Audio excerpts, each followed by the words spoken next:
Hello and welcome to the Larp News Podcast. My name is Dave and I'm joined as ever by my friend Ian. Hello! We're going to talk about Northern Kingdoms, which is a Witcher Larp.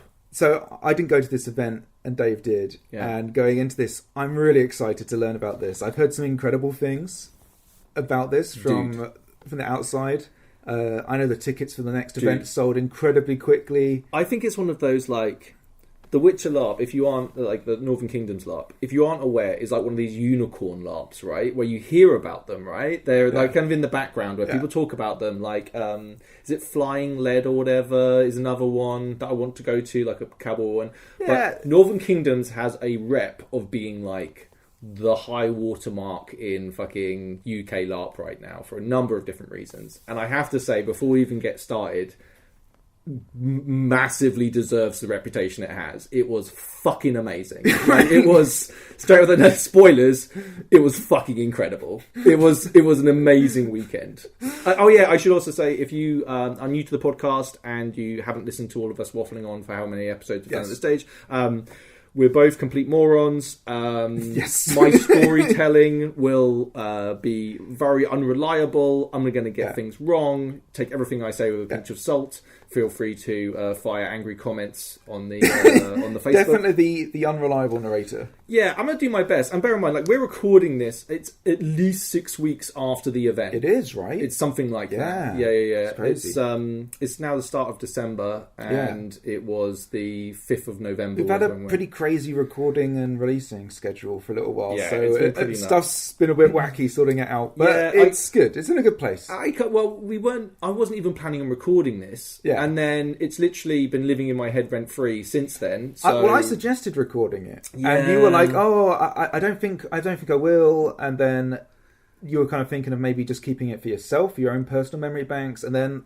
suddenly you messaged me out of the blue and said we should record that. Yeah, we should. Well, I talked to a couple of people about it, people I went to the event with, and they were all like, "Oh, you're going to do an episode for it?" And I'm like, "No, I don't think so." And they're like, "Oh, but you should," and all this stuff. And I was just like, "Oh, fuck it. I want to do it. Yeah. You want to do it. Yeah, Some people might want to listen to it." When you said you weren't interested in doing it, I was like, "Oh, okay. I don't know. All right, Dave. It's dumb. It's okay. You can deny me that." So basically...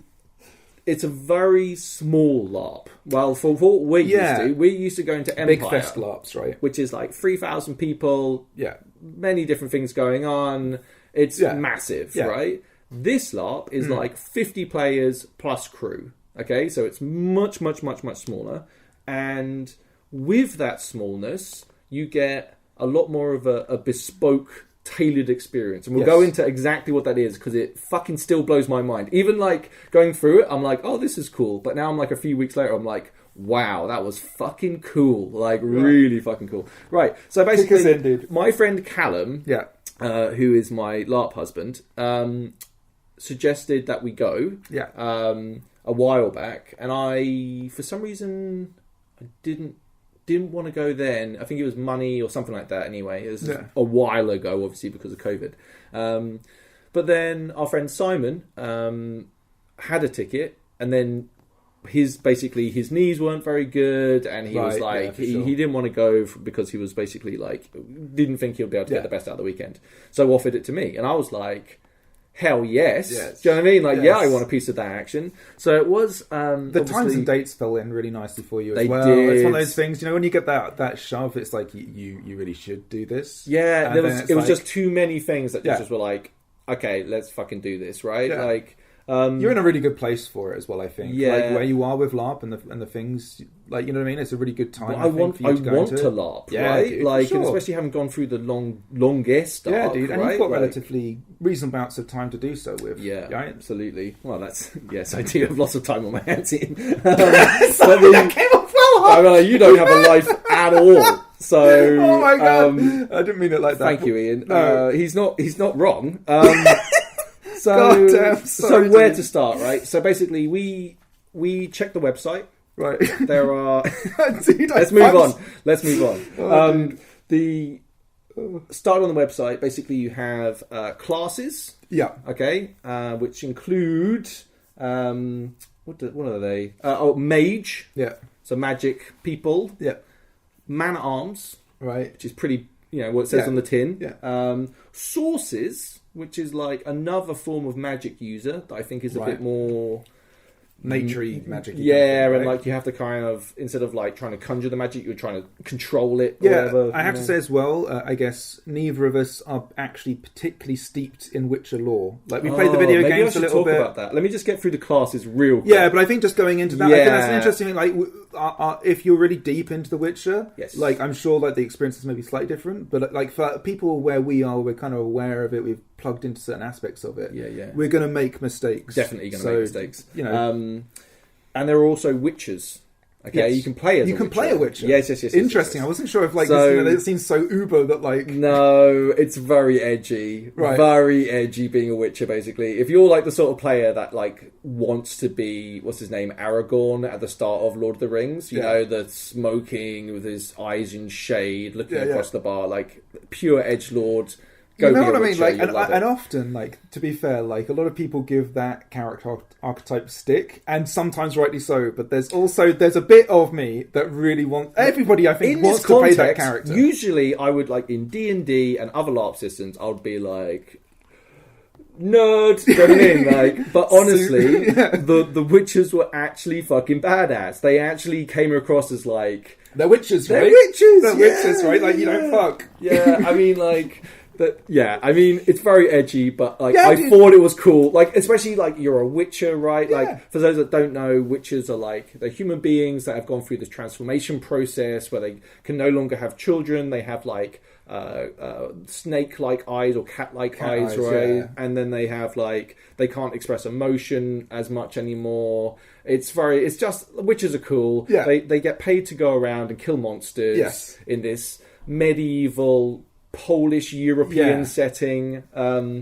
It's fucking cool. Yeah. It's. I mean, there's a reason why people love The Witcher. They're roaming monster hunters, right? Yes, for pay, for money, right? Like it's cool. Yeah. You know, from that description, it's cool. And they have like special abilities and stuff, right? Yeah, all the bullshit that goes with being cool, they have, right? Like you know what I mean? Edgelord levels of cool. Yeah, they've got it. You know what I'm saying? And I hope this comes across as not massively just throwing them under the bus by calling them the edgiest of all the lords, but it works. Why not play an edgelord? You know what I mean? If you want to play an edgelord, play a fucking edgelord. Yeah, but it's more like I find that sort of character kind of annoying in a lot of different systems because it reduces game. Whereas just a kind of presence, being a Witcher and then being other from the rest of us, it made it a lot more sense. It gave a lot more space to let people be the edgiest boy they want to be. I think that is also a thing to be said for a element of culture that people who are interested in will have outside levels of lore awareness before they even chose to go to the game, right? Yeah. Like if you're doing a Lord of the Rings LARP or you're doing any of those kind of things, Harry Potter, whatever, right? You know, there's a lot of lore and media that you can consume that keys you into all of the things, right? And because you're probably into it, you probably know a fair bit, right? That then changes your relationship with it. 100%. My interaction with the Witcher series was I've got The Witcher 3. When it first came out, or not long afterwards, I played the game up until level 24. Yeah. Okay? And I was like, and usually the game, the main campaign finishes at level 32-ish. Yeah. And then there's DLC in a place called Toussaint. Okay? Yeah.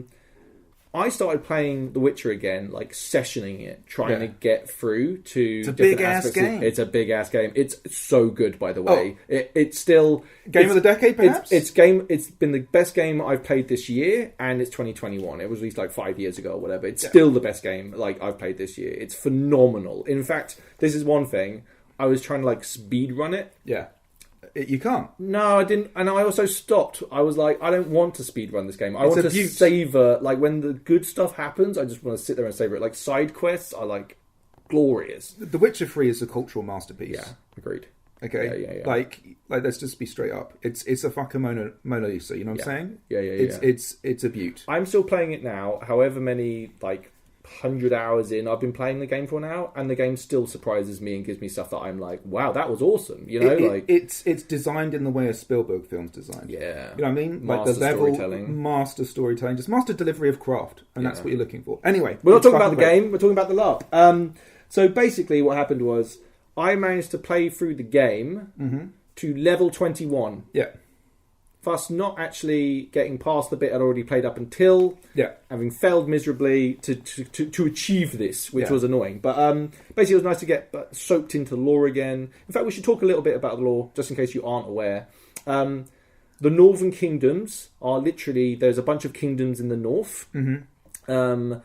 To the south of them is this huge empire called the Nilfgaardian Empire, or the Black Ones. They call them the Black Ones because they wear black. Yeah. Right? And basically, it's the LARP is set during The Witcher 3. So during The Witcher 3, there's been the Northern Kingdoms have been pushed back to a river. Right. And now those Northern Kingdoms are kind of looking a little bit ropey. Yeah. There's a place called Novigrad, which is called the Free City, which is like a very large cosmopolitan trading port that's kind of remained neutral throughout all of this. And there's a whole bunch of questions about which side will Novigrad join. Will they? Sure. Yeah, there's lots of political stuff with that, and if their armies do join the fray, you have the Redanians.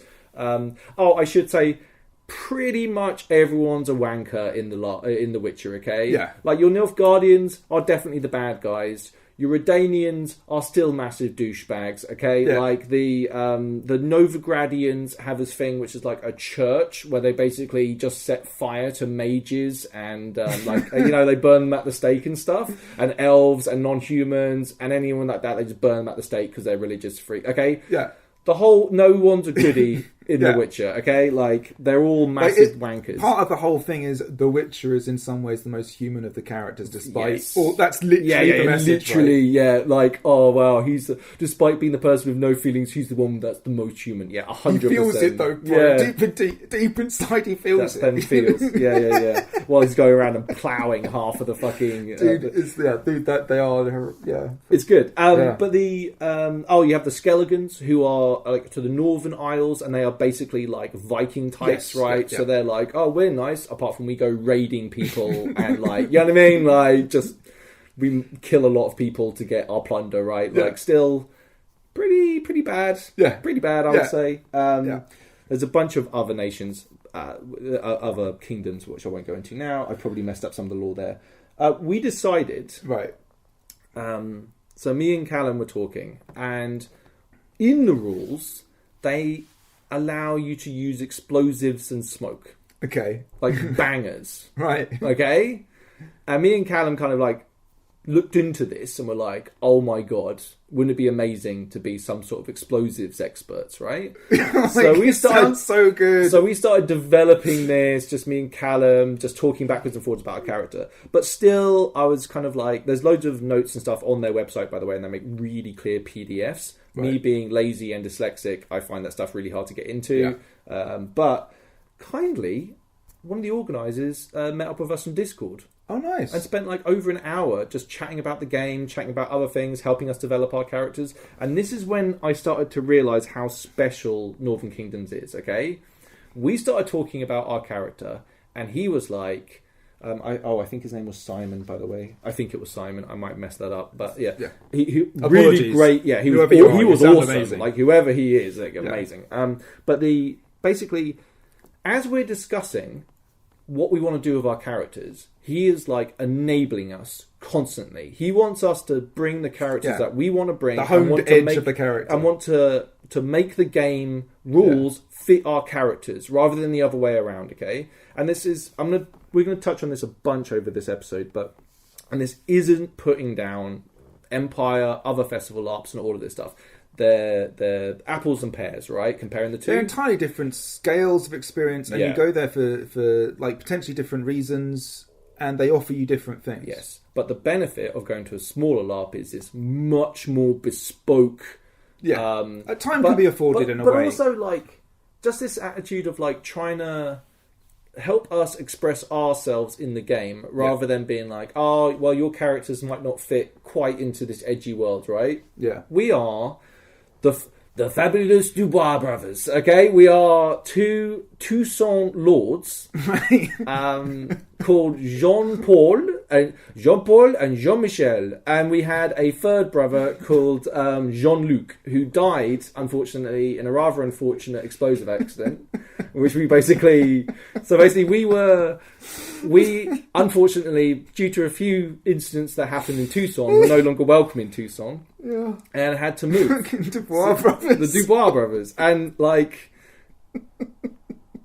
oh yeah, I had to figure out if I could do a French accent. It's the first time I've ever done an accent for LARP. I did the accent for the entire fucking weekend. Well, most of it, right? I think there was a couple of moments on the Saturday I got a bit tired and just talked to people OC, but man, it's... I highly recommend it. The power of doing an accent is fucking weird. Like, because you get to kind of like just go a bit more... One, it helps really badly with character. It also creates this real, like... The way you interact with people is just totally different. It's really fun. I highly recommend it. Anyway, we're the Fabulous Dubois. We're explosive experts. We're here to blow shit up. We have moved to Novigrad. We're playing very ignorant characters.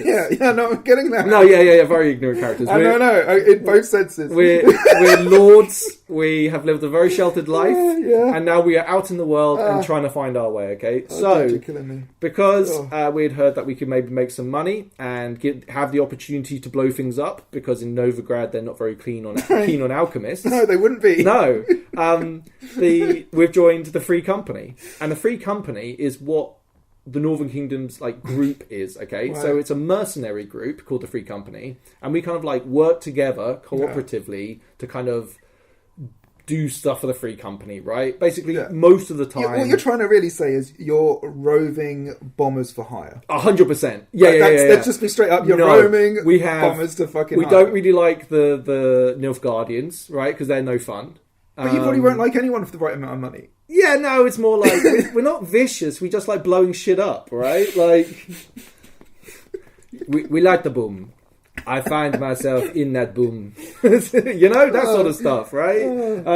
There's a character in Atlantis, the Disney movie or Pixar movie, that basically is like he's an explosive guy, and basically Callum sent me a 4-minute video that is a highlight of him, and that's where the character archetype. Everything else came from him, right? Yeah. So it's actually really interesting to do. Like, I've not ever really done this, but I've seen this done really effectively, where people do like mood board style stuff. It's really good stuff for like just picking a character thing out. It sounds like a really interesting technique of doing it. I think I do it subconsciously. Yeah, I do it in my head anyway. I think like for some of the roleplay games that we've played recently, I definitely have like archetypes in my head that I'm kind of right. You used to do you do Iron Sworn or something, and it goes off to like 13th Warrior, Vikings, Last Kingdom, all that kind of stuff. It fires off in all those different directions. Antonio Banderas, yes,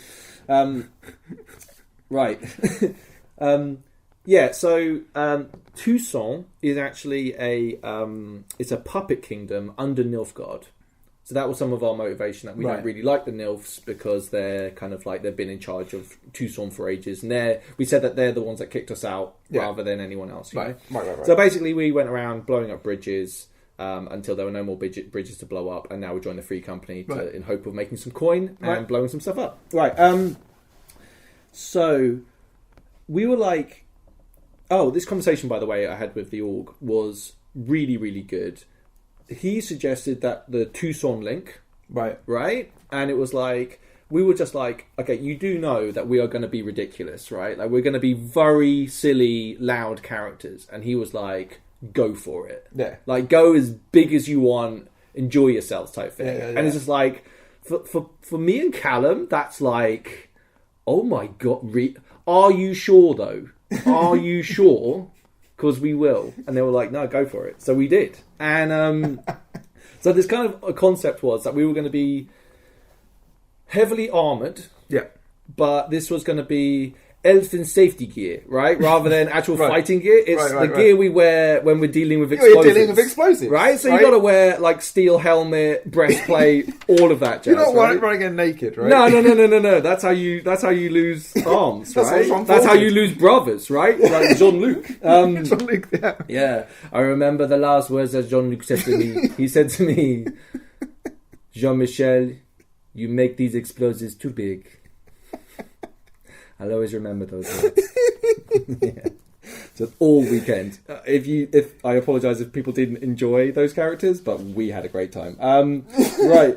So Callum, so basically we found out that we could get hold of some explosives and that we were going to have specific rules made for us on how we make our explosives. Wow. Tailor-made individual rule sets for us. So, like, what you actually have to go through a crafting period. Yeah, actually, we should save that for when we arrive. It's interesting. But just as a concept, keep that in mind. I think this is true for everyone.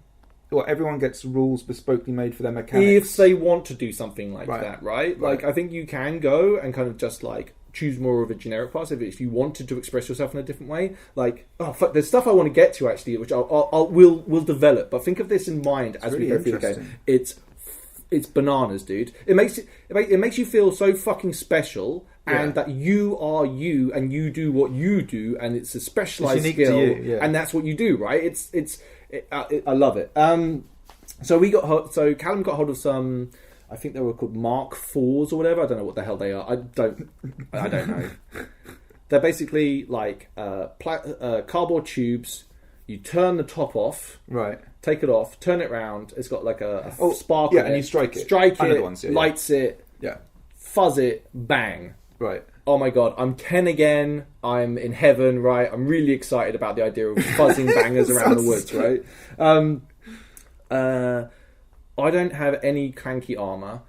I don't have any of this stuff, but I decided that I would kind of go to town on being this character. Yes. So Northern Kingdoms has a reputation for being very high kit quality, and it is. The kit quality is outrageously good.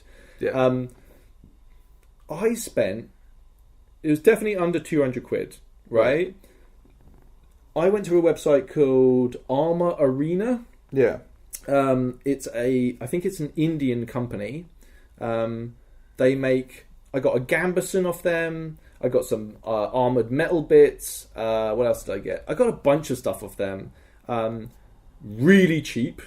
The quality's pretty good. There's only one piece of armor that has a slight weld mark on it, which I don't mind because of my character. I think if you were going to be like a pristine clanky boy, you're going to have to pay a premium for that. But for what I was doing, it was an absolute bargain. Yeah.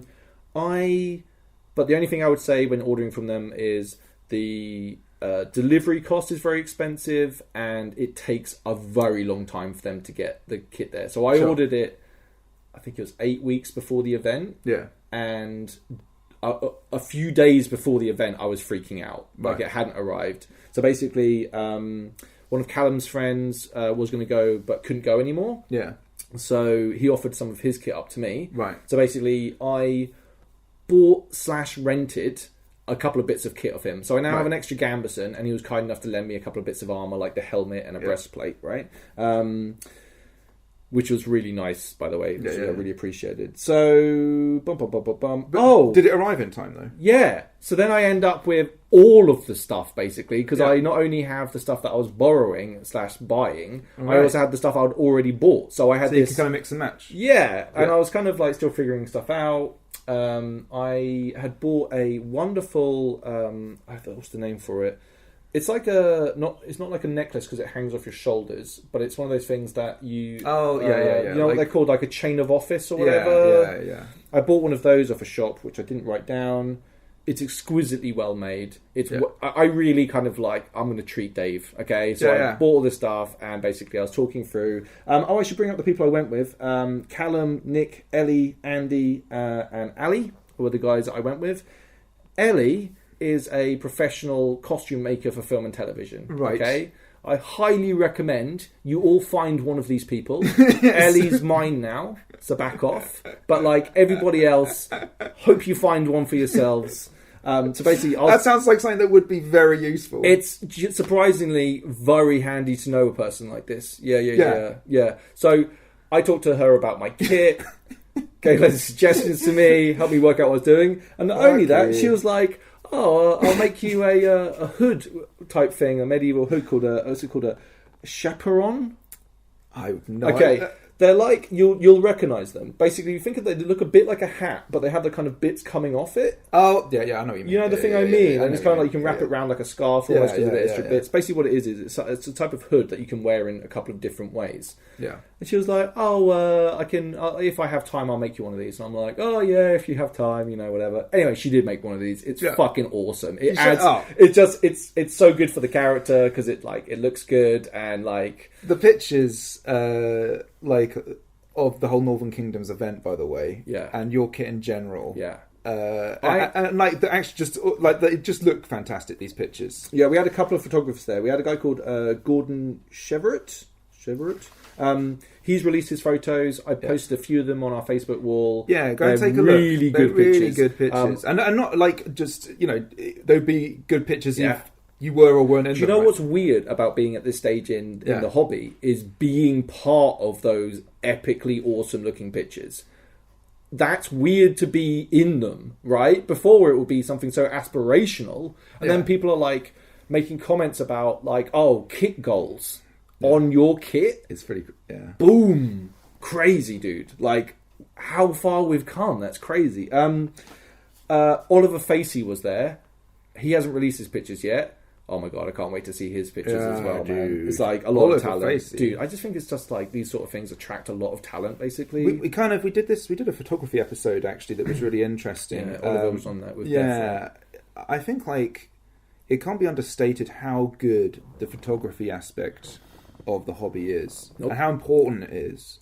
I think like the things that a video can kind of ruin, a camera with a single shot can make amazing. Interestingly, though, they do shoot video there a little bit. Interesting. Yeah, so they did a video for the event I went to before, which is well made and doesn't look garbage, right? Like, there's a problem. I always consider most like LARP videos to look terrible. I know they were definitely filming when I was doing some stuff because you know how you like. I'm very aware of it. I think it's because of my history with like film and television. You've been in the industry, right? Yeah. But like, I'm very aware of like video cameras, so I kept on like looking over. Like my eyes were like zoomed onto it, But I don't know. I'm really curious to see what that looks like and see if it actually looks cool or not. But anyway, for sure, no, it's interesting. We're digressing. Anyway, you Chaperone, having a personal friend who is a film and television designer, Ellie. Thank you so much for all of your hard work and generally being awesome. Like, I'm one of those annoying people. I'll ping you messages randomly asking shit and like, well done, Ellie, to take that all on board. Basically, does that pretty much lead us up into Friday then? Yeah. Oh, I bought some fireworks as well. Right. Because it was November 5th. I'm sure we'll go into this, but how does the safety aspect of it all work? So basically, someone else. I guess must have been a discussion you guys had before. I think it was Ellie literally said, hey, it's fireworks night, like, we should get some fireworks. And I was just like, we're fucking explosives expert. It's fireworks night. Like, I should buy some fucking fireworks, right? Like, this is an open goal of RP that I'm just completely missed, right? Like, so I went down Tesco, bought like a bunch of fireworks and sparklers and put them in the back of the car. But I did get in touch with the organisers before. Right. So got in touch with the organisers. We got into a group conversation with the people on location, the iLarp people that actually own the site in Eversley. Yeah, great. And dude, people, they just want to help you do the thing. Like, I can't. It's so. It's bad that I'm saying this. Like, it's so surprising, but it really was like. Everyone's like, oh, you want to do fireworks? Right, we're in a forest. There's dry stuff about the place. We have to be careful about this. But generally, it was all talking about how can we get this to work? Okay, like, well, there's a place here we can use. We can be safety here. Right. We'll need a bucket for some water. We'll need to blah, blah, blah. And I was just like, yeah. And we had a really good conversation about how to get it done safely. We actually used to help put together a firework display for Hemmingford. This is not my first rodeo in dealing with explosives, so it does kind of work, right? Yeah. Like I do know. Yeah, I have some experience at least, but also like actually we'll get to the firework display because it's fucking funny. But right, so we're kind of getting down there. We're in Friday. Let's go Friday. Let's go. So the site is at a place called Eversley, and it's run by a company called iLarp. Mm-hmm. Basically, it's like in the woods. So when I went there was actually a logging happening in the area. That's how like woods it is, right? Like, and you basically come through, drive up there, and then I parked up the car, and there's like an airsoft village is the best way to describe it, right? So lots of little shacks and structures all in a big circle around a giant fire pit. It's quite big, by the way, that I'm describing. And then behind it is a bunch of other buildings going backwards. And then there's just woodland for fucking acres and acres all around you, okay? Yeah. Fucking cool site. We were assigned a shack. What, like somewhere you can sleep in? Yeah, we had a shack. So we had no idea what to expect. But there it is, a little, like...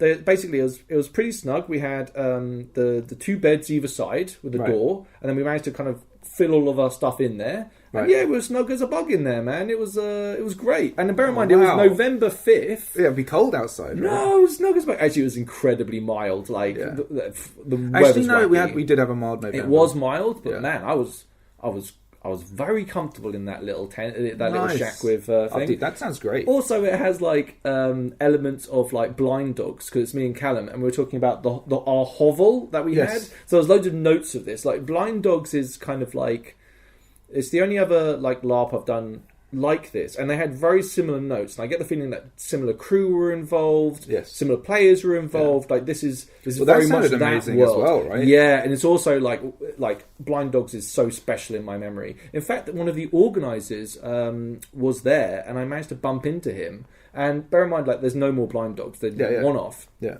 and I ran out to him, and I was just like, so I managed to corner him and basically just be like, he came over and had a chat. I was just like, dude, like me and Callum like gushed a little bit about how much we love Blind Dogs, and like I was worried that we'd made our episode on Blind Dogs, and then it was like, then they're not making any more Blind Dogs, and I was like, fuck, I hope our podcast didn't have anything to do with that. And he was like, no, not at all. And it was like a kind of relief for me, because I was like, well, worried about it. But anyway, thank you to the whole team, they're amazing. So we get given our little shack, we get set up in there.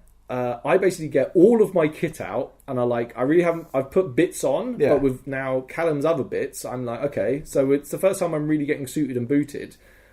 Man, I've never felt more like kitted, charactered, in character, like I just felt amazing. You're and literally people were like, in character. And it was like, I don't know, being a pretty average dude like me, having people going like, man, you look fucking amazing right now. It's like, I do not hear that. That's a thing I don't hear, okay? If you're attractive people who get compliments about how you look, like that isn't like it for other people, okay? The rest of us don't get that shit very often. So, it was really nice, like just to kind of put the kit on, feel good, feel centered in the character, nervous that I'm about to do a ludicrous French accent for the weekend. Let's fucking go, right? Let's go! So I checked in, and basically, very, very busy. They had a god tent type thing. I collect my player pack. We find out where we're going to go. I can drive my car straight up to where the shack is, so dump it all out there. Oh, bear in mind, my back is still fucked, right? Like I had a operation in August. My back was a little upset. By the end of the weekend, extremely upset. But so I'll dip in and mention that occasionally, because it kind of has some it has on the impact on the event, right? It's your experience. Yeah, but people were obviously really helpful, helping me move stuff in and out of my car, which was fucking awesome. Inside the player packs, we decide, so when you're designing your character, you have a certain amount of points you get to spend on skills. I'm an alchemist, which is worth 3. I'm a man-at-arms, and then there's a couple other stuff. Knowing there was like a skill that's like hearing rumors or being well traveled, so I can actually ask people and get rumors from people about game and plot. That didn't actually happen this time because of something to do with the game, but it's a cool mechanic which I want to get into. Dude. But dude. So actually, this is probably an interesting part to get into in terms of just game mechanics and how the game mechanics are delivered to players. Yep. Because when you said you started having bespoke abilities that were made, I assume that is then delivered to the rest of the player base, so they're aware of it. So it's a very cools light game. So they talked a lot. I kept on hearing about this, about Nordic LARP. I am not an expert on Nordic LARP, and I wish I could remember some of the because ever so often someone would say a line that was like a quote from something about Nordic LARP, and I was like, I completely feel that way about LARP, and it's like, that's just a Nordic LARP expression. And I'm like, I need to find this book or whatever the hell it is that has all these like expressions in it, because it's how we like to play the game. It's how they do it. They even talked about how after the event, give yourself some time, and it's like it's a line about how your memory changes the event and makes it into that movie we've discovered that. We've talked about it, and there's like, it turns out like experts actually know all about that, and that's a real thing. So yeah, really cool. Sorry, what was the question? You just asked me a question. Just about how the rules were delivered to the players. So basically, what we had and this is in our player packs. Okay, we have a recipe for a bomb. Okay, right. To make something, you need the recipe, and then you need the resources to go with it. Right. So that might be something that you might need to make at the alchemist place, and they literally have a place with like alchemy bottles and shit. Right. They have an actual blacksmith with blacksmiths, and then you can get if you get your armor hit, it becomes damaged, and then it can become like there are different levels of damage, right? And you have to go and pay the blacksmiths to go and get that repaired for you. Nice, interesting. Yeah. I had a couple of dealings with them over the weekend. They were fucking cool. How's the combat system? Is that fairly? Yeah. So combat is like. Or should we get to that when you do some fighting? Let's just do it. Okay, so, and I'm going to get this wrong, by the way. So I would highly recommend if you are going to go to Witcher LARP, don't take what I'm saying verbatim. I'm probably going to fuck something up. Yeah. You have base hit points, right, and then you have extra hits that are based on what armor you're wearing. So it's light, medium, heavy. Sure, kind of like Empire then. Yeah, very much so. It averages, so let's say if you have mostly medium, but a couple of bits of metal, so I think you have to have 60% of your body covered to make it count. If you have a certain other amount, then you might be able to add like more hit points on if you just have a couple of bits of heavy armor. Sure. Right? I was armoured to the wazoo, so I was a heavy chonky boy basically. Yeah. I had a helmet, I had what's the thing called around in it? I had a gambeson, which was, oh my god! If you want to stay warm, by the way, how people wear gambesons and armor in the summer is, I have no idea. That's how you kill yourself, basically. That's crazy. I was a sweaty boy throughout the entire thing. I had a gorget. Oh right, I see. Shoulder bits. Yeah. I had fucking greaves. Nick lent me his braces. I saw you using the metal sort of fists that I gave you. Yes. There are some issues with them, which we'll get to. Yeah. But it looks fucking cool. Did you have gloves on this time? We'll get to that. Oh, you idiot. You idiot. Look, okay, so I gave these to Dave, right? And the first time he uses them without gloves, he cuts his hand up, okay? Mm-hmm. I'm getting the impression the story's going to go this way. I no longer feel guilty for the fact they're hurting you. Do you know what's worse? Like, everyone I went with is just going to be like, Dave, you're a fucking moron. You are a moron. I am, but I was just like, it's only a little blood. It literally happened to you the previous time. No, anyway, I know. Unbelievable. Outrageous. Anyway, outrageous. I had a lot I was thinking about, and that wasn't like one of the top priorities. No, not your knuckles. No. It's only them. No, it's fine. It's fucking idiot. So... and we had loads of money. Like, me and Callum took some extra things in like wealth because we're nobles, right? Okay, so it's like skill trees that you buy points in, essentially. Kind of, like background traits. There's background traits, and then you can kind of build and spec off that basically. Sure. So I'm an alchemist. I have rumors, and I put everything else into earning money basically. Nice. Yeah, makes sense. So we had this little template for a bomb. Yeah. So if we gathered enough resources, but we also had an ability where, combining our abilities, what was the mechanic they had? Oh, I've forgotten it. What the name was. There's basically like a thing where you have a power, force power, effectively. I can't remember what it's called, but basically we have to use that ability. Right. And me and him, just by RPing together in our shack, can create explosives out of fuck all. Right. That's our special ability. So you have to go to your shack. Well, we have to go somewhere, do some RP. So basically, we went to the tent, like messed about for a bit, then came out, and ta-da! We are armed to the teeth with explosives, right? But you have to use a certain... What a great ability! Yeah, it's also funny too, the idea of the Dubois brothers being like, we will be right back. And then you go in there and hear like swearing, and like smoke comes out the window. And... It instantly gives you the idea of like a meeting, and everyone's like, we're down to our last resources, how do we get out of this? And then the Dubois brothers like, we shall go to the shack. Yes, we maybe have some scraps. And then they literally come back with explosives. That's obviously the solution. Yeah. Oh, obviously, yeah, it is. It is the solution, and it came to be the solution quite. Anyway, it sounds like it would be the solution quite a lot. It is a solution. If you have problems, blowing them up works pretty well. And it's like, even if it doesn't solve the problem, you still get to enjoy a really big explosion. So everyone's a winner. So we're loaded. We've got our player packs. Everyone's got like really cool shit, by the way. Yeah. Like, actually, I won't talk about that. No. We'll learn about them as we go. Yeah. So, got suited and booted. Had our player introductions, okay? Right.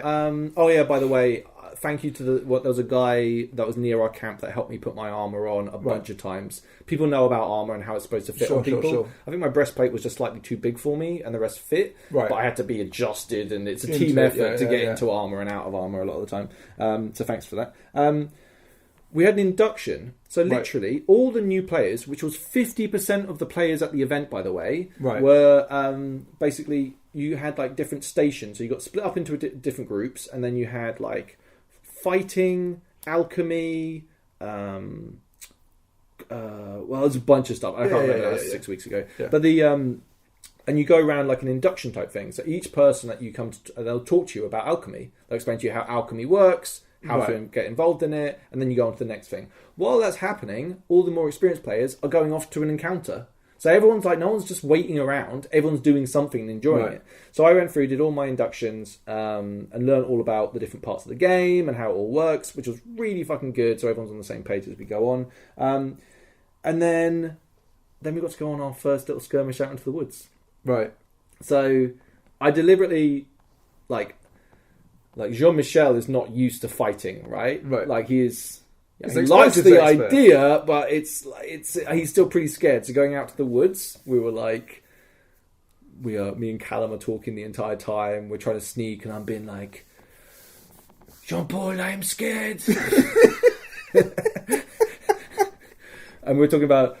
Someone said, oh, if you're at the back, you'll get killed. And I went, I always heard if you're at the front, you get killed. And it was like, oh, you die there as well. I'm like, Jean-Paul, we should stay in the middle as much as possible. So from then on, every single time we went out on a skirmish, we tried to stay in the middle. Every single time. Whatever convoy we were on, whatever we're doing, the middle is safe. So then, I love it. What a great... Yeah, it's really fun, right? Like, I don't know what this is like for other people. We were having a really good time. Oh, what a power move. That's so good. So we that is an awesome character trait. Yeah. Like, that's amazing. Yeah, but it's really fun. Like, me and Callum just love LARPing with each other, right? Yeah, you do bounce off we ad-lib off each other a lot. But then we come across... It's fucking dark. Yeah. It's the fucking woods, right? Yeah. Like, we've got one lamp with us type thing. And then we come across...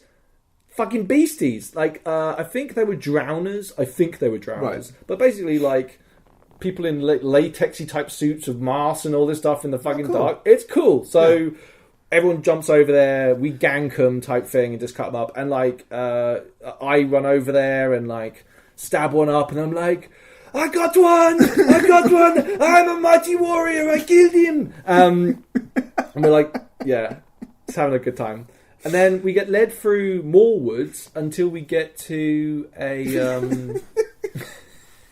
Oh yeah, we can hear stuff in the bushes, right? So there's this real paranoia feel of like, there's something in the bushes coming to get us type thing. And then we come through to this fort, and the doors are open, and we come through there, and there's this guy waiting for us, and he's very shady. Right. Like, he's very much like an NPC, like... something bad's happening here, right? Yeah. And basically he's looking to get hold of a MacGuffin that I can't remember now. It's like a something, right? Yeah. But in the fort, and this is a big wooden palisaded fort, by the way, is a dead, what's it called? A Latian? Yeah. Which is like a tree-armed, really big... It's got like antlers on its head. It's fucking crazy, like, looking. And it's dead. So we're all like, fuck. Are you sure it is dead? You know, like, should we kill it again? Maybe we should blow it up, just to be careful. Oh yeah, and all of this time, I've got an explosive, and I'm, like, wondering whether I should use it on anything that comes out of the darkness, by the way. Right. In the end, I decide smartly, it's dark. Yeah. I've never used one of these before. I'm not going to use it in the dark. It's just a shit idea, right? So I don't use any of my explosives. that was pretty intense going out there into the woods, right? Yeah. We head back. Timing was a little bit late. I think that was for like traffic and a bunch of other things slowed people down getting to the site, so it was a little bit later. Sure. What else happened on Friday? Oh, we had to sign up to the free company. So the entire company has to go and sign their name in a ledger, okay? Right. And then you're on the payroll of the free company. We found out later, Ian, it's 5 years. And we were like, how long did you say? 5 years? Mon Dieu. They also have a thing called a notice board, which is literally like if you've played the game, they have notice boards and you have like quests on the notice board. Yeah. Same vibe, right? So they'll tell you X is happening here, something's happening here, blah, blah, blah, blah. Yeah. I think we had one lot of guard duty that night where we had to kind of like watch some of the gates for a certain amount of time. Yeah. I think that's mostly Friday. I'm probably missing stuff out. Lots of drinking, having a good time. Oh, I was really sick as well, by the way. Oh, right. You did say. I was really sick. And I'm also one of those people, like, if you're working with me and you come in and you're sick, I'm going to give you shit. Like, there's a reason why we have sick days. Don't come into work so you make other people sick. I was that arsehole that went to an event sick. So, I know at least one person got sick. Not COVID, obviously. Not COVID. Everyone had to take their tests and stuff before. But I think I've made people sick and I feel really bad about that. So sorry. But I was pretty sick. So I got an early night on the Friday in a hope of trying to have a bit more of a good time the next day. Saturday. Let's see, what time is it? Yeah, we'll keep going. Yeah. Saturday, the started off in the morning with a raid on Nilfgaardian supplies. Okay? So it's daylight now. Right. I've flung an explosive into, like, I know what that sensation feels like. I've practiced it. We're ready. Let's go Dubois the fuck up, right? So we all head off to try and raid these supplies. And the idea is we get there, we nick the supplies, and come back again. Right. We come through these woods. We see where the Nilfgaardians are. We sneak around there. Callum, crashes through the bushes down to just our side or whatever, where everyone's like, we'll sneak up on them and attack them. Callum marches through the bushes, lights an explosives, swears at them, and then throws an explosive at them, okay? He throws it about 10 metres short, right? Like, it's nowhere near anyone. But I loved it. It was certainly... It let people know... We're not doing it quiet. Listen, this is how it's going to go, okay? So, I run around there, and I'm like... so then we start engaging. I'll say this again. The crew were phenomenal. Okay? They were just awesome people. They really went for it again and again and again. And the kit quality was incredible. They literally were all wearing the Nilfgaardian kit. They all had they had crossbows and all that. They just looked like fucking Nilfgaardians, okay? And they were brilliant and they were great at fighting and all this stuff. I lit a banger. They had a line, and I said something ridiculous, and threw my banger just behind them, and it went off, and nobody moved. Okay? Which is totally fair enough, right? If I was actually throwing an explosive, you throw it just behind the line, everyone in the front line gets wrecked, and we just roll through, right? Reality. Yeah. Larp, all the people on the front line heard was a bang go off behind them, and no idea what was going on, okay? Yeah. So, totally fair enough. After the skirmish, I went up to the organisers and went, hey, what do I do if the crew don't react to an explosive going off? Because it's supposed to have a 3 metre range, right? And it's pretty big. They were like, don't count it as being used. Just act like you. It's like a call in another system. If they don't react to it, then you get another. Again, great organisers there. The best. So our initial little fight, managed to get the supplies, haul that out, beat up the Nilfgaardians. Big victory, really fucking happy. Then later on we got told that there was a village that needed protecting, okay? And we're really getting into our characters at this stage, right? People are getting to know us as well as the Dubois, right? Like, we've got some people who just call us idiots, other people find us hilarious, right? Like, we're doing our thing. We get told about this village that needs protecting. Right. So we head out there, and basically there's a little village that we have to go and protect. And there's some villagers there, and they're kind of downtrodden, looking sad. So me and Callum are in the middle, and everyone's kind of spread out, and we would be like, "We will be a rapid response force and stay in the middle." And so we stay in the middle, and then eventually the Nilfgaardians do show up, and like basically me and Callum are just yelling abuse at them, like, "Hey Nilfgaard, fuck off!" And like just being like, and these poor crew like just, you know what I mean? They're trying to be like, "Hey, we're from Nilfgaard, you have to leave this village immediately." And we're like, "Hey, suck a dick!" You know what I mean? Like, Yeah. like, well, yeah. And then so they eventually engage us. I threw a bomb and it had a great effect and people went down and it was great. And I was like yelling and fighting and it was just a really, really great fight. Lots of like crossbow action going on around me, like shield Sounds walls. amazing, really dude. fun. And then afterwards we got told that the villagers couldn't hold on to the village anymore and they needed it to be destroyed. So me and Callum like RP'd setting up explosives and they were like, the village. yeah, and we were like, "You must leave now or you will die. Come on now, your safety, your lives are in danger. Let us go." And it's just like, so then we leave and then like, I think I did a countdown and then it went off at like 2 or whatever. You know what I mean? Like it's not the right count. Anyway, blowing up the village, really, really good fun, right? Like, then so like pretty much immediately after this, we get told that we're in Tucson, by the way, which is our home turf. Yeah. So we're very much vested interest in what's happening here. Okay, like we do not like these Nilfgaards being here. Yeah. So we get told that there have been villagers been taken captive. Right. So we're like, fuck yeah, let's go and rescue some fucking villagers. Yeah. So we go to another bit where there's a few shacks.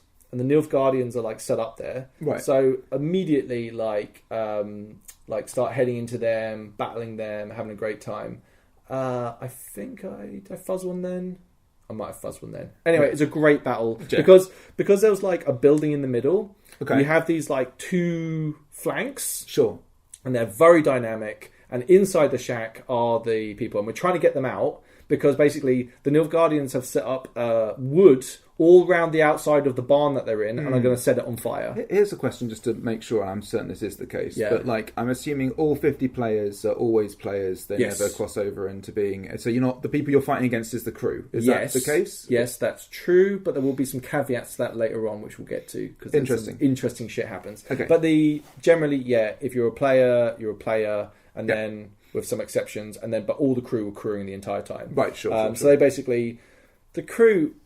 Basically, I mean, I was knackered. The crew really had to do a lot of work, but they also looked like they were having a cracking time. By the way, I would highly recommend. I would be very interested in crewing one of these events because they looked like they were having a whale of a time. Right? There must be a lot of energy. Yeah, but they just seemed really. They really bought it.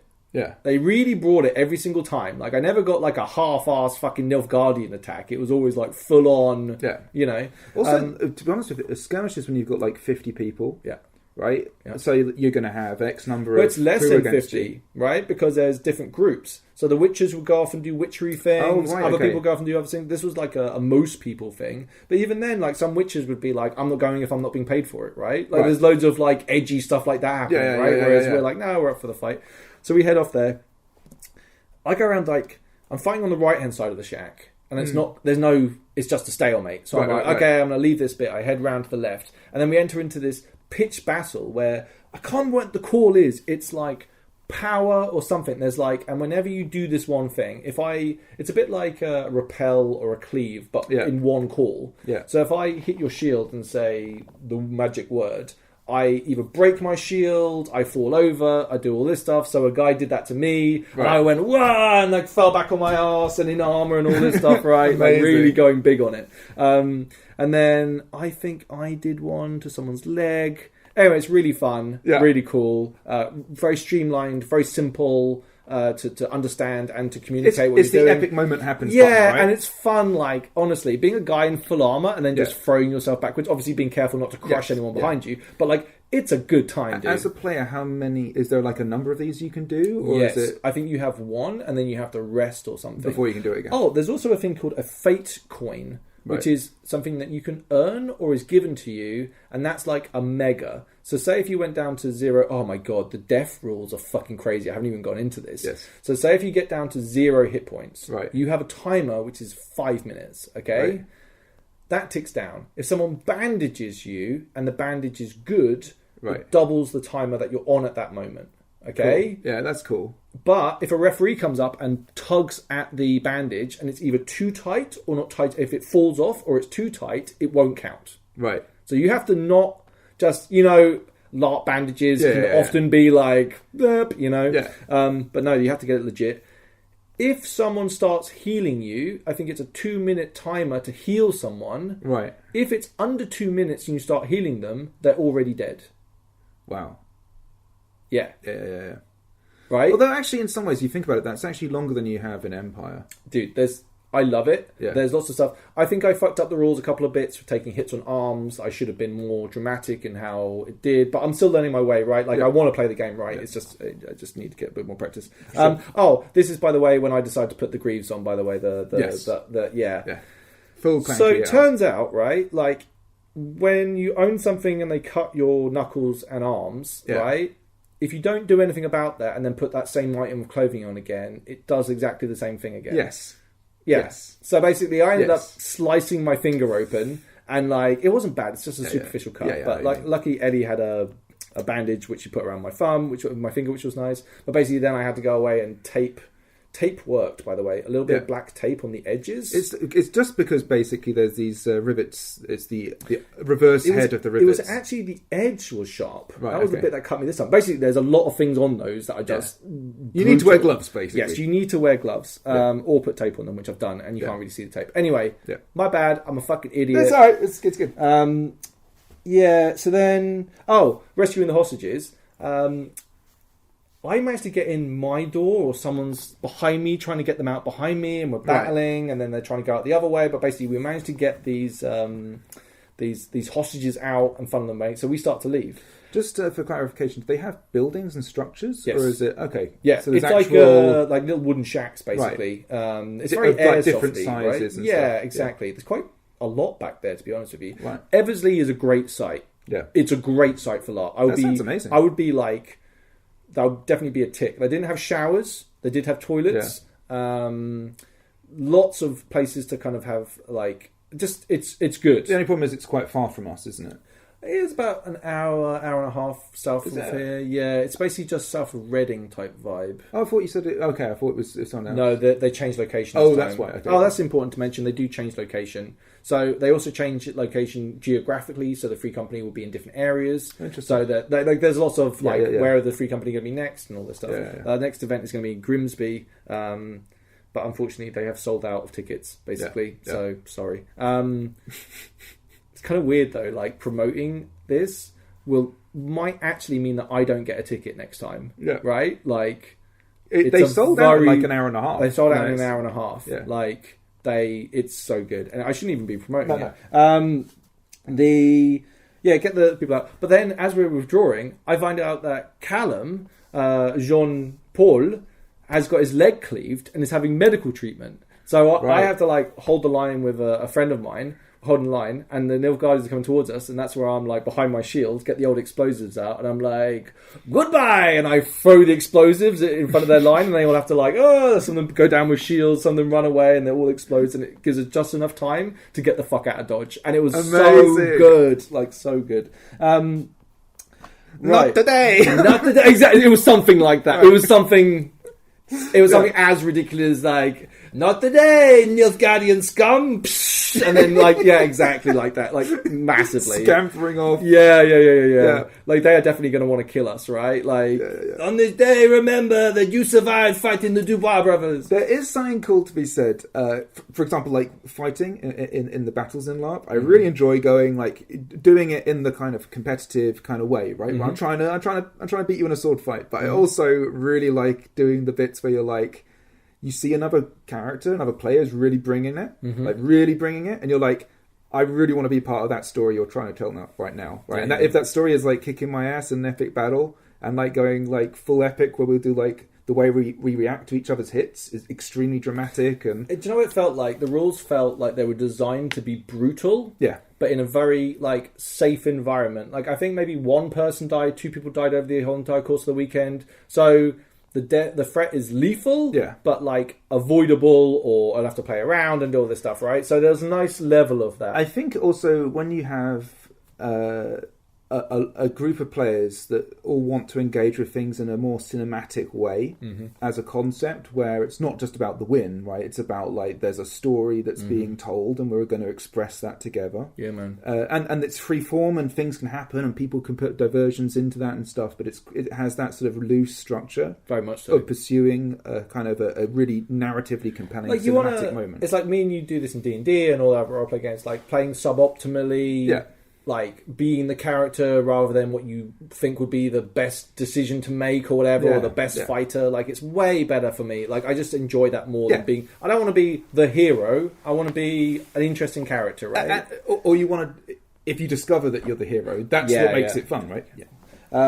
Yeah. So then, here's the thing. So in the world of The Witcher, the people in Novigrad who go around burning people a lot are called witch hunters, okay? Right. And they're part of like this whole thing.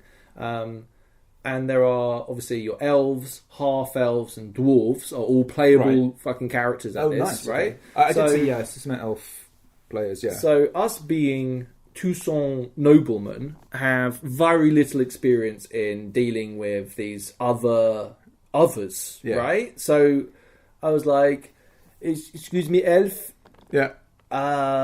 Could I talk to you about what it is like being an elf? And like stuff like this. So I started having conversations with the different non-human characters that were there, trying to ask like, why do they hate you? Why did they burn you at the stake? You do not seem too dangerous to me, right? And like going around and asking people and getting their opinions on it. I met a very like a dwarf who was just like trying to explain like if humans came along now, witches would hunt them because they're basically monsters, like basically trying to say that humans are monsters, if in different eyes, bunch of stuff like that. A really cool elf lady talked to me about what it's like to be an elf, and it was kind of like it was kind of sweet. They were like, he's an idiot, but he means well, he's trying to learn, and it was kind of nice.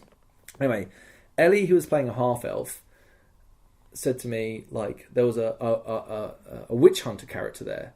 Looked like the witch hunter, right? The hat, everything, right? The kit was so good, yeah. And she was saying to me, like, she was giving him, like, evil eyes, like, saying how she wasn't very comfortable with him being there. Right. So, I passed this guy and was like, I wonder if I could talk to you at some point about being a witch hunter. And he was like, sure, And then we sat down in the afternoon, and basically, it was just cool.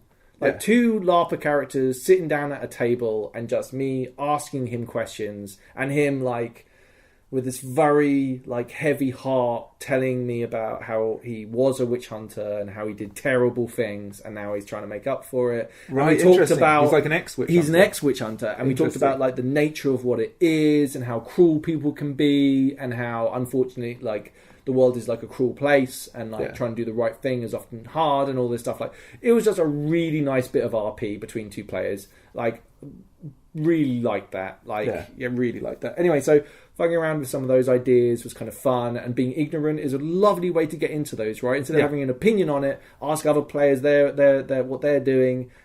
Awesome, right? 100%.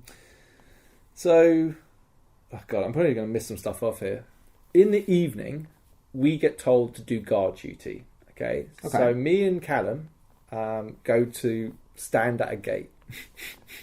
Nothing is happening. Right. Okay. Okay. It's clear. Nothing's coming out of the woods. Right. We're just gonna be there for a while. Okay. Interesting. Like, so is this something like rotationally, like people have to do? Yeah.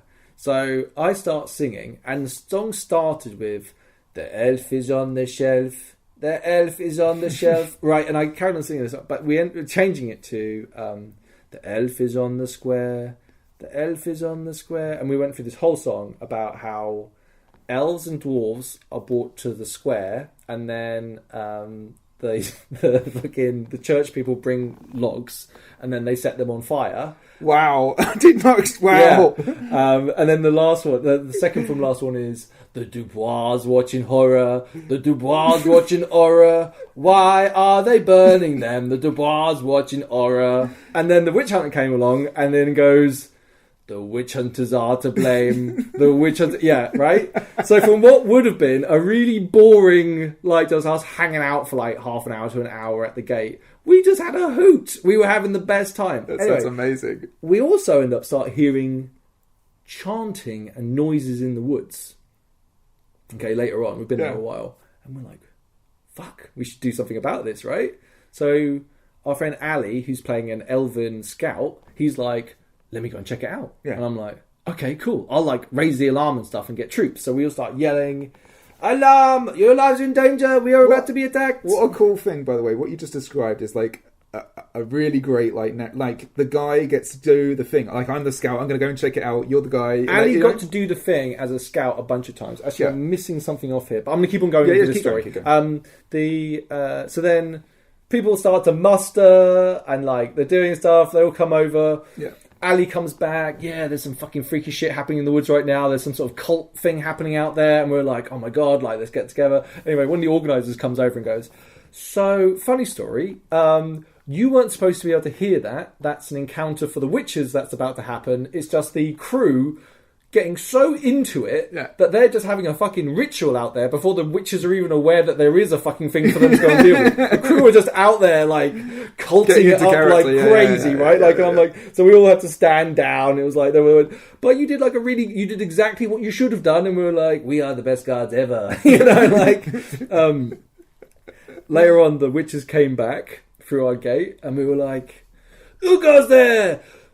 Identify yourself or prepare to die. And it was like, they were like, it was like, say the password. And it was like, what password? And he says like something. I'm like, oh, that password. And I say the password back to them. And like, oh, you Dubois brothers are idiots. And we were like, that is not very nice. We are excellent guards. You know what I mean? Like, unfortunately, through guard duty, I did miss out on going to get a bunch of herbs. There was a herb mission, which I missed out on, which was kind of annoying, which I would have liked to have herbs because I'm an alchemist, but never mind. Earlier on in the day, which I forgot to mention, this guy comes into the camp. Right. He looks so fabulously flamboyant. Right. Okay? And he is also from Toussaint. He is a Toussaint noble. Me and Callum looked over, saw this guy. Oh, he's got a bard with him playing music. He's got like a guy. Like I assumed he was a bard, but no, he's the nobleman. No, he's the nobleman. He has like flower, like on those things off his hat. He just looks like fucking fabulous, right? So me and Callum take one look at this guy, and I'm like, Jean-Paul, we must go introduce ourselves, and like ran over there, and we just like stuck to him like, oh, it is so good, we are also from Toussaint, and we were talking, and he's like, he's going mental, I'm going mental. That is so good to see you, welcome to the free company, it is so good to have a countryman here that we can talk to seriously like sensible people. And then he starts going, I am here because I need some people to do a sneaky mission. And we are like, we know exactly the people. So I run over and I'm like, go and get Ali and Ellie and Nick and all of our crew. I'm just like, you have to go. These are the sneakiest people we know. And he's like, so then the guy's like, you've been here for a day. These are the sneakiest people we know. Yeah, oh, massively. So then the Lord guy goes, can you prove it? I need to know. I'm going to close my eyes and count to 10, and when I open them again, I want you to have disappeared. Okay? So Ali's there, right? And like me and Callum are like, okay, cool. So he closes his eyes and starts counting, and I grab Ali. I basically put him behind me and Callum, and me and Callum go shoulder to shoulder to hide him behind us. And he finishes 0, and he opens his eyes and goes, where has he gone? He has vanished. And I'm like, he is a master of disguise. And I step out the way, right? And there he is, right? And he's like, oh, he's perfect. And then basically everyone he got to go on the sneaky mission had to try and hide in 5 seconds or 10 seconds. Amazing. Really good fun. Love this guy. He brought the heat. And it was also like, it was so good like seeing someone doing basically what we're doing, but like, oh, I just... Yeah, dude, so much fun. A different take, right? Loved it. Yeah, so they went off on their sneaky mission, which they brought the bard with them, by the way. But the reason why I bring it up was... amazing. The reason why I bring it up was because Ali got to go around and actually do the sneak attacks. There is a sneak attack thing. Okay. If you can get up to someone and go stab or whatever, or sneak attack on them, it kills them. Wow. Okay. So you can be a sneaky boy. You can live the whole sneak around, sneak up behind someone and kill them type thing. I think they're the NPC crew people are a little lenient, but I think that's what you want, right? You want to be able to do the thing, right? It makes it more of less of an accessibility issue, right? Yeah. Like, imagine if you were someone who had, like, dude, you got a bad back, right? If you hunched over all the time doing, like, the proper sneaky espionage stuff. I just feel like... It's not even fun, to be honest with you. Like, well, crawling your way, inching your way. Dude, I think you misunderstand what people find fun, okay? Yeah. I know guys that would happily... crawl 100 yards to do a sneak attack on someone's back, right? Like, there are savages out there, man. But that was a really cool thing, right? That was So, and this nobleman shows up later on. So we've done our guard duty. This is later on. It's dark at this point.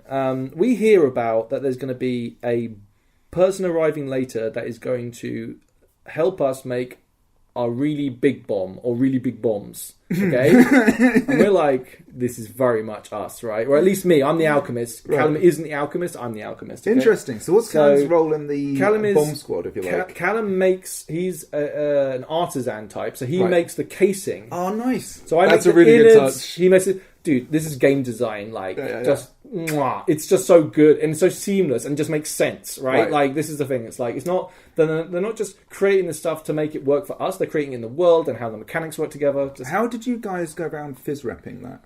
Like the actual manufacture of an explosive? Or we went to the thing, but if you have the resources, which we didn't manage to get, then you go to the alchemy and you have to go for a series of steps, which will instruct you on your card. So it will say, boil this, filter this, pour in here. In fact, we're actually going to go and talk about that right now, okay? Actually, which order was it? So the guy turns up saying he's going to make a massive explosive, and then I guess you... Okay, there's a few things that happen on Saturday evening. I can't remember what order they're in, so if these are out of order, my bad. Let's do the alchemy thing now, because we're talking about it. Yeah. Person arrives at 8 o'clock, this wonderful lady, who's part of the crew, one of the organisers, actually, but she was awesome. All the alchemists go to the thing, okay? And she says that there's this, it's like a riddle almost. And she reads it out, and it's the instructions on how to create the bomb, right? With the different ingredients that we have. And we have 5 opportunities to do it. Interesting. Yes. Right. Yes. 5 opportunities to do it, and the more that we get, the better off we are, okay? Okay. And who's actually doing this? Is it just you and Callum, or is it... No, Callum isn't there. It's just me and the other alchemists, okay? So there's like 6 alchemists or something, maybe more. And this lady, we've got the blacksmith forge around the corner, because we have to basically get them to heat metal up for us, to add it to the thing, to mix metals together, to make an alloy. Anyway, we go through this fucking thing, okay? I would say this is a good example of too many chefs spoil the broth. Okay, like this is really hard for me to talk about because I got grumpy. Okay, they're basically, I'll get to that. I just got really grumpy and frustrated with this process. I think it was about having lots of different people trying to come together. I really like, and I try and do this, I can be very dominating in a situation. So I very much like to try and sit back and let other players get a piece in the spotlight, right? And we're trying to do this, trying to come up with a unified plan. There was lots of just communication errors. We'll decide on a plan, then another player will be like, oh, what about this? And we'll be like, no. We've already talked about this. Let's move on to the next bit, you know? Anyway, we start going through this. First bomb, boom. Okay, we hit, there was a line that was talking about some sort of booby trap. We hit the fucking booby trap, okay? Second time round, we did something slightly incorrect. So boom, it goes off again, okay? Like third time round, I think I might have had 4 attempts. 4 or 5, whatever it was. Yeah. I'm doing the last piece of this, okay? We've done all the other bits. We've just got this one last bit to do, okay? And the wording is, filter it out with gauze if this is the case, okay? Now, bear in mind, there's nothing really here. We're just RPing what's happening. So the lady asked me, can you see this in this? And I'm like, no, right? Because I am already at this point pretty frustrated with how long this is taking and how many just pointless things that we kind of end up fucking up, basically. Yeah. So she goes, okay, I do the pour. She says, this thing has appeared, boom, okay? And I'm like, if you told me that like it's like if I could have just done the thing in the first place, if you just said no, the thing is there, I would have done the filter thing and we would have got past this point. But instead, we end up blowing another thing up, and I just went, I am finished. I am done. Because I was like, we'd been there for like well over an hour, by the way, like well over an hour, and I was just so grumpy and frustrated by the entire thing that I was just like. And a good rule I think in LARP is if you're not enjoying something, leave. Right? Yeah. So I left. I think the thing is, if you're in the right space for something like that, it's really good fun. Dude, I was already really tired. Yeah. My back was giving me shit, which is that anyone with back pain knows that you get extremely grumpy just by having that on. I was frustrated by the game as it was, right? Yeah. Like, I ended up being like kind of like really grumpy. I think I made other players feel bad, which I shouldn't do, right? I wasn't like directed at anyone like you did this or anything like this, but I think I made other players feel bad, which is totally my bad, right? Like if I'm being grumpy, that's on me. That's not about other people or how you interact with the world. No one did anything else wrong, okay? Like that was totally on me. Anyway, the organizer lady came to check on me. Oh, that's nice. She did an OC wellness check, right? Yeah. Came up to me, she said this. I basically just vented for a minute, being like, I don't think this was fair. This really annoyed me. I wanted to do this, and some people should have like backed off a little bit when other characters who were less confident were trying to get involved. Anyway, I vented for a minute. She just let me vent, took all my concerns, made sure I was okay, and left it. I just thought that was so good. She was also the lady that designed me and Callum's fucking personalised traits. Yeah. Like, she was awesome. Yeah. So I don't know really what this story is, right? Like, I think it's more like, I think I need to work on myself and, just patience, right? And also, try and let other people play their game without... I think I'm one of those people, I'm very task-orientated, right? Like, let's just do the thing, right? Rather than have lots and lots of voices on it. So I think this is a personal thing rather than anyone else, so... But yeah, it's kind of changed my opinion towards alchemy. I'm not sure if it's for me, right? Like the whole role play of the science of it and doing all that sort of stuff like that. I don't know. I need to maybe give it another go. Yeah, have another bite of the cherry. Maybe do something one-on-one because it was I don't know, having your explosiveness come from something else. Like maybe you come do some kind of weird magical thing. Well, we can kind of produce them anyway.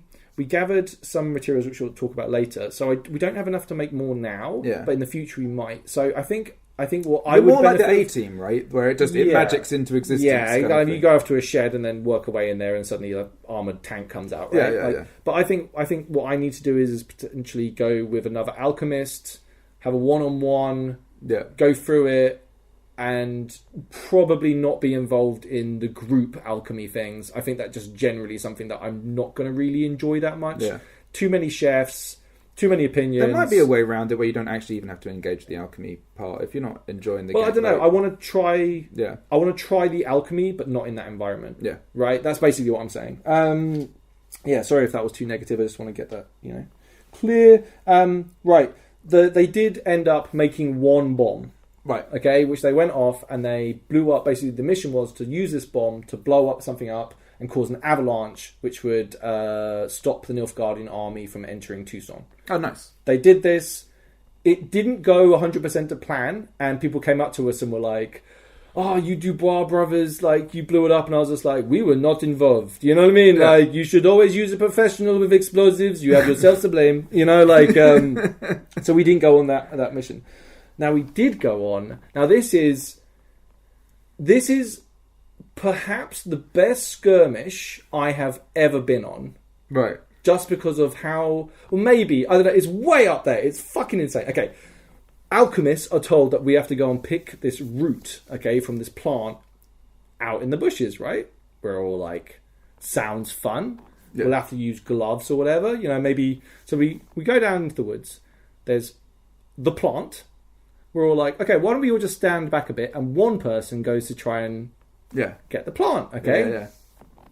Walks down there, grabs hold of the plant. What should I do? Just pull it? Yeah, let's pull it. Pulls it. As he pulls it, smoke goes off. Okay, smoke at the bottom of the hill. Right. And then we hear the sound of a mandolin being played. Right. Now, through the smoke, there is a mandolin player like an actual person playing a mandolin, coming through the smoke, expertly played. But surrounding him are a bunch of monsters. And they're all kind of like shambling towards us, okay? They're called neckers, okay? Yeah. And they're like grey creatures. Yeah. So we're all like, we should probably leave, right? So we all started to leave. And then the orc's like, okay, all of you come back here. I want all of you to lie down on the ground. Yeah. And when you wake up, you're all tripping balls. Okay. Okay. So I open my eyes. And I'm lying on the ground, and right on top of me is a necker, right? Like, intimately close to me, okay? Yeah. On my shield. And I'm like, oh God, ooh, you are scary. And everyone's freaking out around me. And then, so the creature's like, and I'm like, actually, you don't seem that bad. You could be quite nice. What is your name? And he goes, and I go, oh, Lily is a nice name. I can't believe the necker kept a straight face. And we just like eventually managed to get out of there. And like we're tripping balls as we're leaving. And then eventually we leave.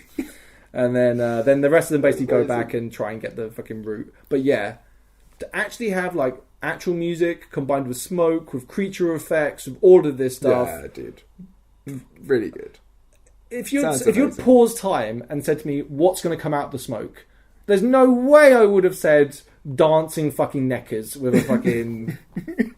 like, no way. There's no way I would have... the correct answer was this, you know? Like, madness. It was so good. So thank you everyone involved. I actually got to see my necker after the event, like at the end of the event, all the crew came out to say hi, and I was like, who was my fucking necker, right? Like I gave him a big hug and was like, dude, that was amazing. Thanks for thank you so much. In the evening, we did a firework display, which was, we were planning to do it Friday, but we ended up doing it on Saturday just because of timing. The crew were really good. Basically, I sat down with the crew, I went, this is the plan. Yeah. They helped set up everything up. Nice. Came time. So basically what happened was Callum, I said to him, like, dude, you got to go out in the front and like, I'm going to be dicking around back here, okay? So I need you to hype the crowd up and just keep on chatting. I don't know exactly what Callum said because I was doing my own thing, but Callum was on form. Callum was like, welcome to the Fabulous Dubois show, blah, blah, blah, blah, and the Fabulous Light and Fire show is what we called it, right? And we talked about like, and he just hyped the crowd up while I'm there dicking around with the actual fireworks. I'm wearing full armor, by the way. I'm wearing a helmet, breastplate, the whole shebang. So I'm down there and I'm lighting all these fireworks and trying to get them to go off, and some of them I'm more nervous. And I realised like I was trying to be like kind of careful with one of them. I was just like, what am I talking about? I've never been around explosives this armoured before, right? Like I could probably pin this to my chest and it wouldn't hurt. So eventually lit all the fireworks off. I'm like a foot away. The organisers let off some Catherine wheels, which was really nice of them to add to the whole thing. Really nice, yeah. It was lovely. It was a really nice moment to hang out with these not amazing fireworks, but they were just enough to kind of give us the vibe and like have a thing. Then we went around and handed out sparklers to everyone. So everybody got a sparkler. Oh man, that's amazing. Dude, everyone's an edgy fucking like Witcher until they get a fucking sparkler in their hands. Watching like the witch hunter and that image. It's so good. And two of them as well, like wee, you know, like proper wee of like the edgiest of the edgiest, you know, like. Oh, I love it. Give them a sparkler, man. Like they can't help but just. And it was in that day that he experienced his first emotion, childhood joy. Someone's going around, I had a few left over, was like, who wants some? And then people were like, just like kids, man. I loved it. It was so nice, having people and just seeing people being really happy. I guess it was kind of almost time out as well, like in terms time out is like 3 a.m. Yeah, but but like you know how usually it's like what? Now kind of. Yeah. But I really like how late it goes. Right. Because you can still be RPing at 3 a.m, right? Like it's... I guess the fact that you guys have shacks as well, so you can just peace out if you want to and kind of get away, which is a bit more difficult in like a big fest Larp with a camp, because obviously, you know, if it's still alive, it's still alive and you're inside it, right? It basically made it so it was like there was always a sense of threat as well, right? There was always a sense of, I think I'm missing, by the way, I've missed off, like, this is my version of the weekend. I know that there were, like, elation attacked the camp at one stage. Right. There was a bunch of other stuff happened, but right? So there's stuff that I haven't, but there was always this ominous sense of threat in the camp. Yeah. Like, there was a reason why we were doing guard duty, right? Right. Because there was this threat. Basically, lots of drinking, had a really lovely time, went to bed, right? Yeah. And weirdly, this is one of those LARPs that they're so full on that my actual evening drinking time was dramatically reduced, and I was much more interested in getting an early night and feeling as fresh as I can be for the next day's action. For sure. Which was Sunday. So we did some more guard duty, but while on guard duty, our friend Nick, who is a wonderful man, he's a mage, okay? Right. And the way he does his magic is by using breakdancing moves. Oh my god. It's so good. A breakdancing portal mage, Ian. So he creates portals using breakdance moves. Just fucking so good. You know? Like the fucking... So basically what he does is he sets up like a couple of flowers at one end, sets off a smoke grenade type thing or whatever. We all step through it. It's a maximum of 6 people. If the person creating the portal is injured and you are still in the portal, you're fucked. Right. If the person made the portal is injured at any point, the portal closes basically. And there's 6 people at a time. And basically we did a practice of like doing it and going through the portal, which was really fun. Where right? do you go? So basically you all walk with your hand in the air because you're no longer in space and invisible. Then when you get to the other side, you dump a smoke grenade at your feet, and then everyone steps through the thing, and that's where you are. Oh, nice. So we come up with this idea of, how about the special delivery, right? The power combined between breakdancing Portal Man and the Dubois brothers could be world-changing. Explosives. Special delivery! And then out through the portal again, right? Like we could... Shazam! Yeah, like... Basically, the portal guy has to have knowledge of where he's going to teleport. Right. So basically, all we need to do is really walk him around to a few kingdoms and courts around the place. Yeah. And then just go on a massive massacre of killing fucking leaders around the world by just lobbing explosives in. The only clue we have is he has a Tucson accent. You know what I mean? That's the only clue we have. Amazing. Yeah, really cool. So we're practicing around in portals in the morning, and we're like, okay, we're going to do the special delivery, okay? You got to hatch that plan, and then do you deliver that to the orcs in any way, or how does that... So yeah, we spoke to them about it, and they're down, but we'll get to that actually. Yeah. We'll get to that bit. Okay. So me and Nick, after guard duty, go for a little walk in the woods. What me and Nick do in the woods by ourselves is our own fucking business, okay? And I won't have any accusations about what me and Nick get up to in the woods. But we went for a little walk in the woods, came back, and when we got back to the camp, there's a whole bunch of Nilfgaardian soldiers at the gate. Okay, and we come up behind them, and I'm like, I get my explosive out my bag, and I'm like, do you think I should make them go boom? Right? And it turned out that they were like there as an envoy, and they'd come with a Tucson noble. The Tucson noble, it's either his dad or granddad to the noble that had come the previous day. Right. So they're like related. And basically what the noble had come to do was talk about what the Free Company were doing there in Tucson. Yeah. That the Nilfgaardians had made accusations against the Free Company, and also the son, or this nephew, grandkid, whatever he is, had signed up to the Free Company. So an NPC had signed up, and that's when I found out that we'd signed up for 5 years, right? And that's when we were a bit like, what? 5 years? Where would my youth go?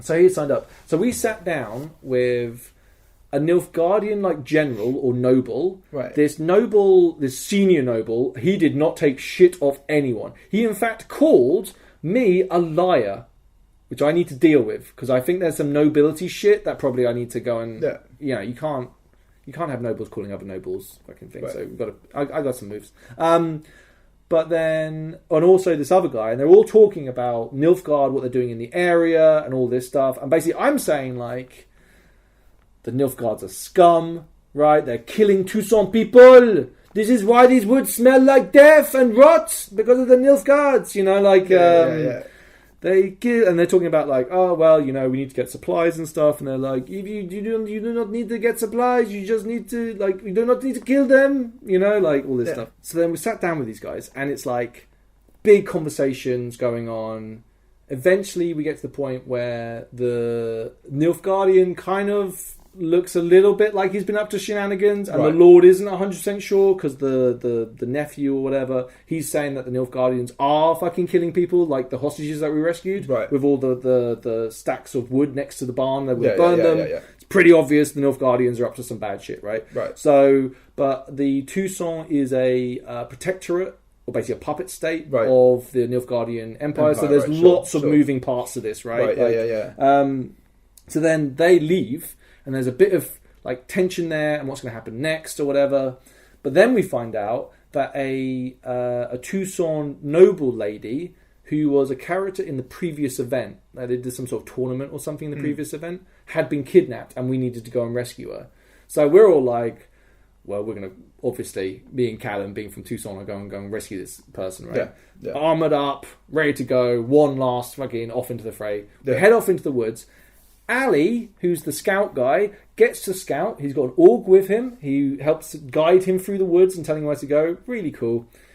We get a certain way, and then we're coming up to this clearing, and it's just for an ambush, right? There's lots of like little lowered ground areas, trees and stuff.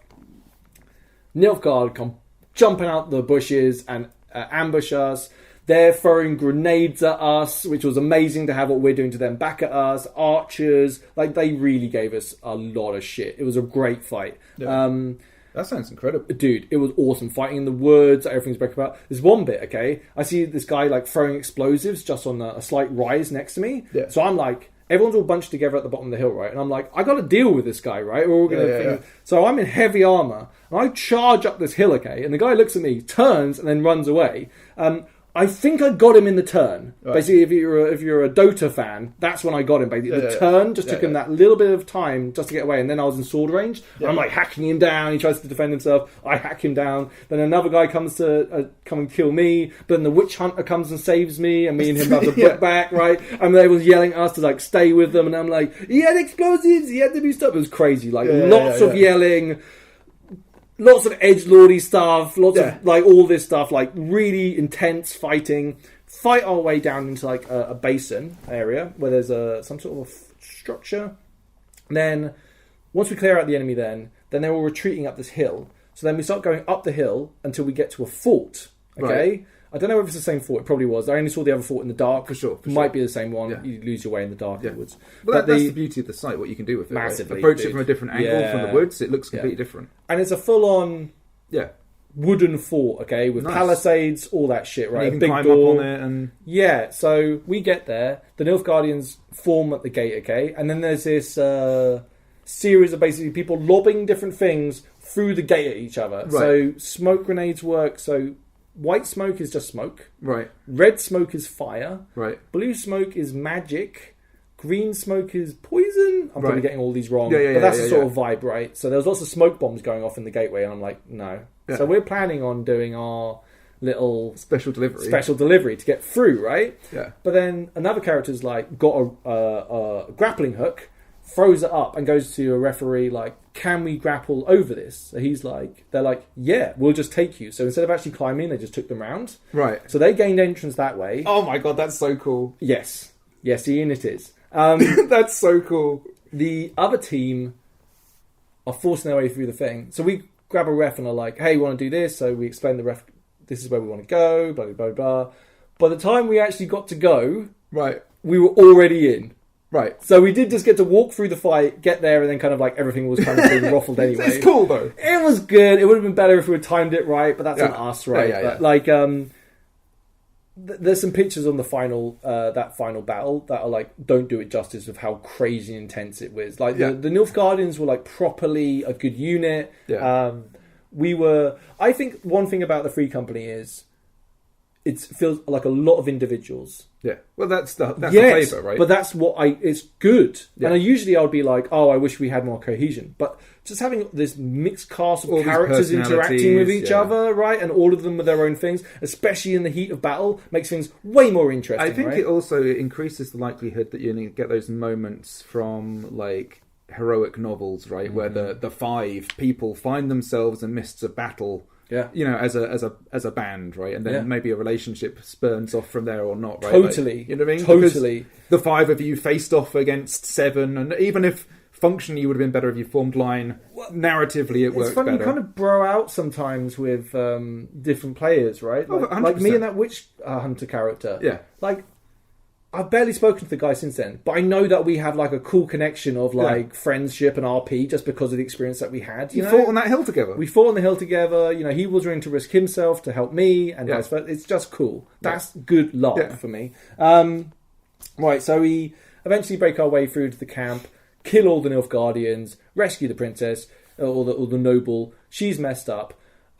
We decide to. I think someone says like teleport her back. So if you're in a teleport. Right. Then your timer stops. Okay. So it's actually a smart way. Of course, because you have a triage center, and then basically you have a portal just to send people back. Yeah. So then the timer gets paused. Really smart. Loads of cool stuff you can do with that, right? Yeah. But obviously you have to get the timing right on all of this, otherwise you're fucked. So, and that is pretty much the end of the event. It sounds amazing. It was. Yeah. It really was. And I know I stumbled over a few of the rules and some of the events and the order that they happened, but I hope you get like a general impression of like... And this is... One thing I should say is, this was my story. Yeah. Okay? Yeah. If you ask other people, they would give you very different versions, because I know there were other skirmishes I didn't go on. There were whole plot narratives that I wasn't involved in. There's a whole bunch of stuff. Sure. So I had an action-packed, what I felt was very personalised weekend. Yeah. And I think... a lot of other players did as well. Yeah. And we didn't have to do the same things. It was like, it was awesome. Telling how, like, because we came over to basically record the Christmas special on the same day they were going to sell the tickets for the second event. It was telling how, like, nervous and like excited you were to purchase the tickets. I didn't want to get distracted at all. Yeah. Like, we were going to record, I was like, no, we have to make sure that at 8 o'clock I'm ready to go on those fucking tickets. And bear in mind, they sold out in an hour and a half, right? It's pretty crazy. And Callum was supposed to get some tickets. He didn't. I luckily got 2, so I've got 1 for him, but we're hoping to bring a crew with us. Phil's got a ticket. Nice. So he's going to come along. I'm just so hyped. I think it's in May or whatever. I just... So good. I wonder what it's going to be like in the future. Oh, there's a couple of things towards the end that I just want to bring up real quick. They did a player of the event, okay? Right. Where they got a few of I think they were either NPCs or organisers, some group of players, and they basically went away and said, let's talk about who we thought was a really, really good player or whatever, you know? And usually this is the sort of thing that I don't particularly like, right? Like, it seems an odd concept for me. This time, when they said the person's name, who it was, everyone agreed. Yeah. She was a delight, right? Always feeding people, friendly, RPing, just like a really great person to have. And I think they must just, awesome. So totally deserves it. Really, really good. So actually I am kind of a fan of showing recognition to especially that person for how great they were to be with on the field. I think there's a difference. I mean, like if you've got 50 people who've been very intimately involved in a LARP and experiencing it together and having the fun that it is to do that, it's very different from doing that to doing it as just some sort of cold thing in front of like hundreds of people who've never even interacted with most of the people there, right? Absolutely. It's a very different environment, the size right? of the event as well, right? Yeah, it changes it more to like that. You know, you have those things like you have fancy dress costume with your friends and you have who's got the best costume thing, right? It's that kind of vibe rather than... It was a nice little acknowledgement. The crew all came out and we got Sailor Dermans when I met my NECA friend.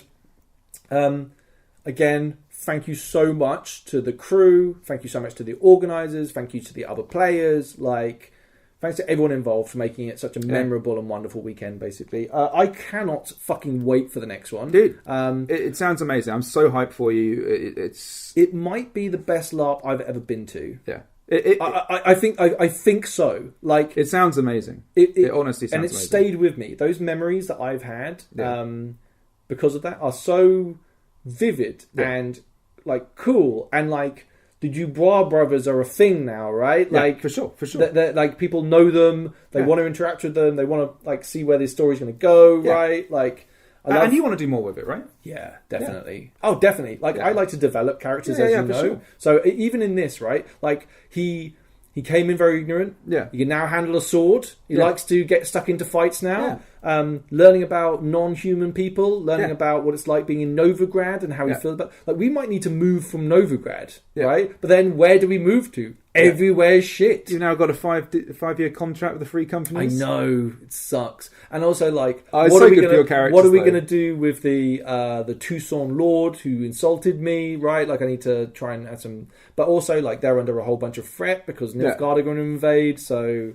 We've got some moves, but like I need to kind of it's a lot of fun, right? Like it's drama. One thing I do know is like during the downtime, they want us just to give them downtime and write something out. And I just have this feeling like they're gonna want to create game for us. They're gonna want to change the game through our decisions. They're gonna want to help us out, and it's just like bravo, like fuck, man, like like.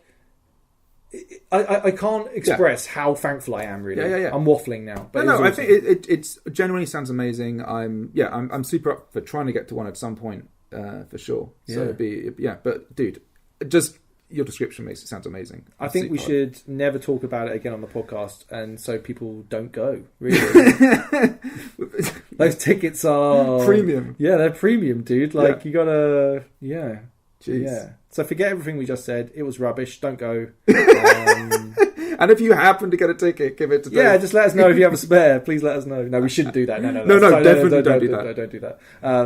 Talk to whoever, but not us. But yeah, thank you all for listening to us waffle on. I think this might be out before Christmas. So Merry Christmas. I think so. Yeah. Have a really good time, everyone. Yeah. Cheers. All right. Bye. Bye.